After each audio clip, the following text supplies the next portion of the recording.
कहा जमाना आ गया भाई रे। हाँ तो भाई।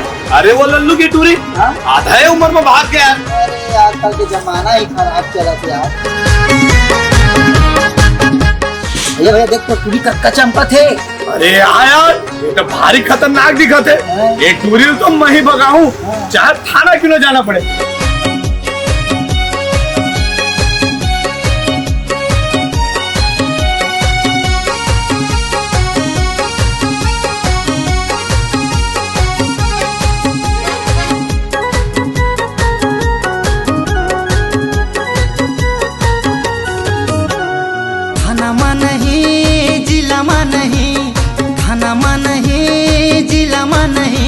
बवाल हो ही राजधानी माँ ये टूरी हो गई दीवानी रे आधा जवानी माँ टूरी हो गई दीवानी रे आधा जवानी माँ थाना माँ नहीं जिला माँ नहीं थाना माँ नहीं जिला माँ नहीं बवाल हो ही राजधानी माँ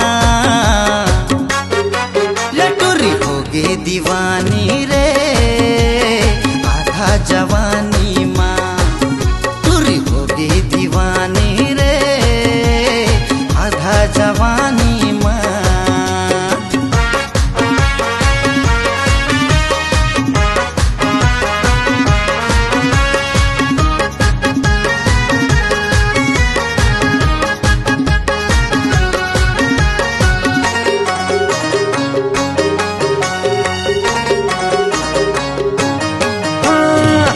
गजरेली टूरी छाए मन मतंगी खाटी हवा माल के कैला सब संगी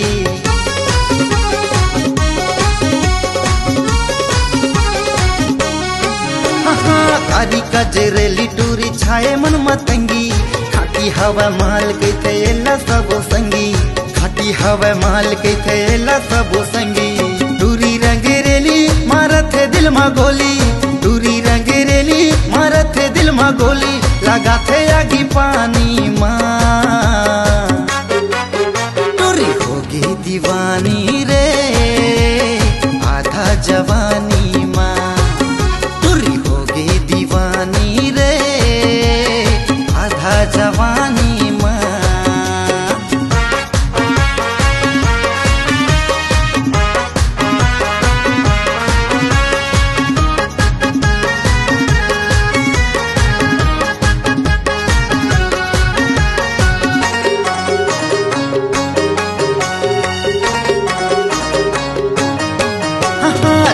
चम चमके एकर चांदी कस बदन मांगत हवे माया हटू रामन सबोझन